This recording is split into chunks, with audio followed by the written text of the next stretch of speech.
L'ordre du jour. Ordre émanant du gouvernement, travaux des subsides, motion de l'opposition au nom de M. Nantel au sujet de CBC Radio-Canada. Débat. L'honorable député de Longueuil, Pierre Boucher. Merci tout le monde. Merci, M. le Président. Je vous remercie d'avoir fait lecture de notre motion. Aujourd'hui, on consacre la journée de débat à la Chambre des communes à la situation très grave que vit Radio-Canada.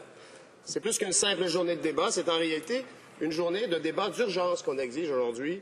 Un débat d'urgence pour prendre acte de l'état de crise dans lequel est actuellement plongé notre diffuseur public. Jamais Radio-Canada n'a connu une telle crise dans son histoire. Nous avons décidé qu'il fallait imposer ce débat parce que le gouvernement, lui, est bien décidé à se laver les mains de ce problème dont il est pourtant responsable. Oui, monsieur. C'est un gouvernement qui est décidé à ignorer nos demandes qu'il rende des comptes sur ses actions, sur ses coupes budgétaires imposées à Radio-Canada. Je note par ailleurs que la ministre s'est engagée dans cette Chambre à venir témoigner devant un comité de la situation à Radio-Canada, mais que son grand patron s'est ensuite arrangé avec les gars des vues qui siègent sur le comité du patrimoine pour s'assurer qu'il ne se fasse pas inviter pour parler d'un sujet aussi gênant pour ces gens-là. Ce gouvernement choisit aussi de faire abstraction des dizaines de milliers de citoyens qui font entendre leur voix, leur désarroi devant la situation à CBC et Radio-Canada. Aucun député ici ne peut nier que des citoyens de leur coin de pays ont pris position et prennent parole pour la défense de Radio-Canada et reçoivent tous les jours des appels, des courriels semblables à ceux que moi je reçois. Ils prennent note de plus de 25 000 citoyens qui ont d'ailleurs pris la peine de signer notre pétition sur notre site pour nous dire qu'un diffuseur public efficace fait nécessairement partie d'un paysage médiatique et culturel en santé et qu'un Radio-Canada fort tient à cœur à tous ces gens. Il n'y a pas de doute à y avoir. Les conservateurs sont tout à fait responsables de ce qui se passe à Radio-Canada. On est rendu là aujourd'hui parce que les conservateurs ont précisément voulu qu'on soit rendu là. Quand les conservateurs choisissent de s'en prendre à Radio-Canada en coupant son budget, alors même qu'elle fait face à certaines conditions de marché les plus difficiles de son histoire, alors même que ça va mal à la chope, comme on dit, c'est tout simplement démontrer un acharnement dont ils sont évidemment capables. Loin de vouloir se laver les mains de ce qui se passe à Radio-Canada, les conservateurs ont en réalité imposé des ponctions lourdes de conséquences sur le diffuseur public, de l'ordre de 115 millions de dollars sur 3 ans, provoquant des années de restrictions, de fermeture de divers services, de retranchement de postes, de fuite de talents. Les conséquences, on n'en voit aujourd'hui que le début. On a tous entendu parler du cri du cœur des grands journalistes et téléjournalistes de l'antenne. Céline Galipeau, Patrice Roy, Alain Gravel et bien d'autres ont lancé l'avertissement que les coupes, bientôt, allaient affecter sérieusement le travail des artisans de Radio-Canada et particulièrement le journalisme qu'on y pratique. Tout porte à croire qu'ils vont certainement saccager les services des sports de Radio-Canada aujourd'hui, très appréciés, comme ils vont gravement déteindre sur les stations régionales. Et quand Céline Galipeau est rendue à en faire une lettre ouverte dans le journal, c'est sûr qu'on doit commencer à s'inquiéter avec elle. Sur les réseaux français, comme les réseaux anglophones, les émissions d'information écopent des dernières coupes, mettant en péril le rôle que joue Radio-Canada sur le plan démocratique. À la télé de Radio-Canada, c'est l'émission Enquête d'Alain Gravel qui perd des journalistes et des gens derrière la caméra. Alors que ce sont ces mêmes journalistes, recherchistes, ces techniciens et réalisateurs qui mettent le temps et les ressources dans des efforts journalistiques qui ne sont pas toujours entrepris dans d'autres médias. Et c'est surtout ceux-là qui ont dévoilé aux yeux du public les nombreuses tromperies et les abus de confiance qu'on a vus en politique ces dernières années. Imaginez un instant si la commission Charbonneau n'avait jamais existé et que les affaires sordides dont on commence seulement à entendre les échos étaient encore la façon de faire. Investir dans une émission comme Enquête, finalement, c'est drôlement rentable pour notre société. Puisqu'il ne me reste que très peu de temps, il me reste quoi, 4 minutes à peu près? 4 minutes. J'irai donc, je vais sauter quelques passages.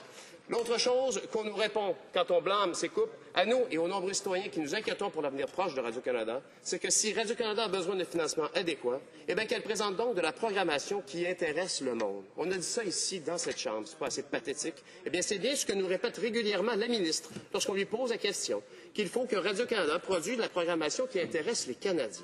Écouter une réponse comme celle-là, c'est d'abord se rappeler à quel point les conservateurs ne comprennent rien à la réalité du Québec, ni à la francophonie. Sans doute que c'est facile à dire, à oublier pour eux, mais au Québec, on les écoute, les émissions d'ici. On aime le contenu produit chez nous, et c'est pareil partout dans la grande francophonie canadienne. Dans le quartier du Vieux-Longueuil, où j'ai mon bureau, c'est souvent les scènes de production télévisuelle qui sont tournées autour, parce que les boîtes de production s'intéressent à leur milieu, et c'est précisément le rôle précieux qu'a Radio-Canada de nous envoyer le reflet de notre société. Le dernier 45 millions que nous demandons qu'il soit rendu à Radio-Canada est évidemment une mesure d'urgence qui, à tout le moins, va les aider à refaire surface. Et j'en profiterai pour rappeler que sur une liste de 18 pays où il y a une télévision publique, eh bien, on arrive 15e au niveau du financement. Dans les pays qui sont au-dessus de nous, évidemment, la Norvège, bien sûr, mais aussi la Suisse, l'Allemagne, la Suède, le Danemark, la Finlande, le Royaume-Uni, l'Autriche, la France, la Belgique, l'Espagne, le Japon, l'Australie, l'Irlande, l'Italie, le Canada, avec un maigre 29 $ par citoyen. Alors que celui en haut de la liste est à 180, 164 et la grosse moyenne est entre 70 et 100. Alors, qui est en dessous de nous? Les États-Unis. Les gens de partout au pays ont encore ce diffuseur public et espèrent voir émerger un diffuseur indépendant, financé adéquatement compte tenu de son mandat, mais aussi financé de façon stable, pluriannuelle, de façon à le protéger des aléas du marché publicitaire. Parce que malgré les déboires actuels, peut-être même un peu plus qu'avant, on y tient à Radio-Canada. Quand on pense aux coupes, à l'information et particulièrement à la couverture de l'actualité internationale, quand on pense à cette culture de rigueur qui menace de se perdre à cause d'un gouvernement qui en aurait pourtant bien besoin, on se rend bien compte qu'on tient à Radio-Canada. Quand on pense à l'excellente diffusion des sports à Radio-Canada, une couverture primée et appréciée, on s'en voudrait de ne pas mentionner ici la présentation des Jeux olympiques, un moment médiatique d'une grande qualité et constamment exprimé dans un français rigoureux. Ça aussi, ça fait qu'on tient à Radio-Canada.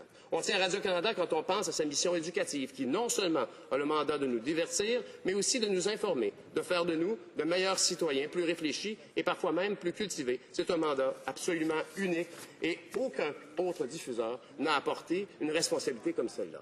On y tient à Radio-Canada quand on pense à son rôle démocratique, irremplaçable, de faire la veille sur notre société, de ses réalités ignorées et de ses voix qui ne seraient pas entendues ailleurs. Et contrairement aux diffuseurs d'État qu'on peut retrouver ici et là dans le monde, le rôle de notre diffuseur public n'est pas de se faire la voix du pouvoir, mais au contraire de surveiller les gouvernements successifs et le monde politique. Ça nous en prendrait plus, pas moins.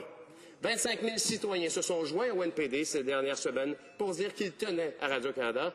J'ai invité encore 25 000 autres personnes à se joindre à cette pétition. Merci, Monsieur le Président.